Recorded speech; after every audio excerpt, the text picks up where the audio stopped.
Oh, yes, hello again. Yes.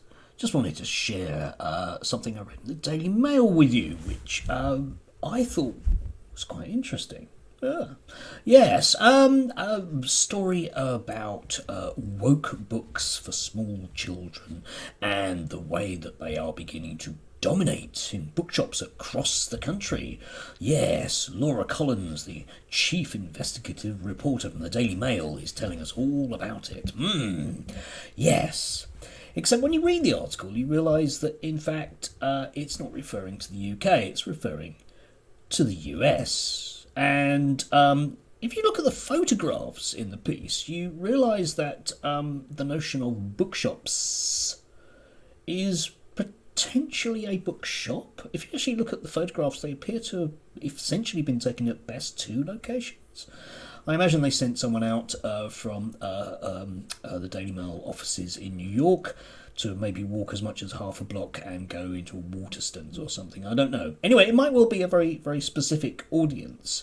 And they've got various authors to tell us how bad these things are. But you know, the thing about this, of course, is if you just actually scratch the surface of this a little bit, then you realise that this isn't a thing, realistically.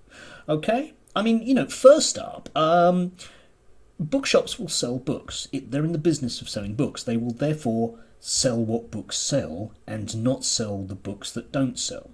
So, in other words, if these things are going up on the shelves, it shows that there's a market for them. Doesn't it? That's the way the market works. Something the Daily Mail's very keen on, I do believe.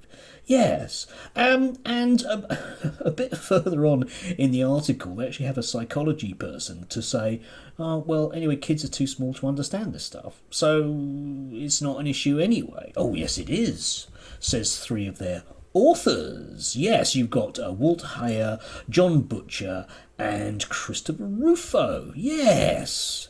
You scratch the surface with those three. Walt Heyer is quite appears to be somewhat of a damaged individual. I think due to sexual abuse, they've had quite a troubled past, and somebody who has often been accused of being quite anti-trans. Not going to go any further than that. John Butcher, I had to really look that one up, is somebody that writes about cancel culture and critical race theory. And Christopher Rufo is the man who's credited with the notion of critical race theory, essentially because he wanted to have a concept that was guaranteed to make people angry because they wouldn't understand it effectively.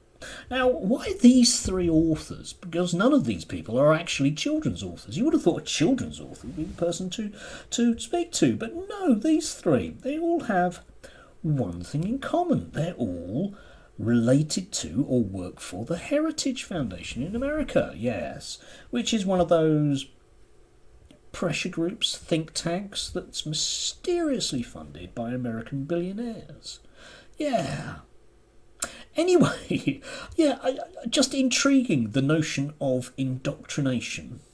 Here's a Daily Mail piece which is designed to lead you down a particular path, which might be considered indoctrination.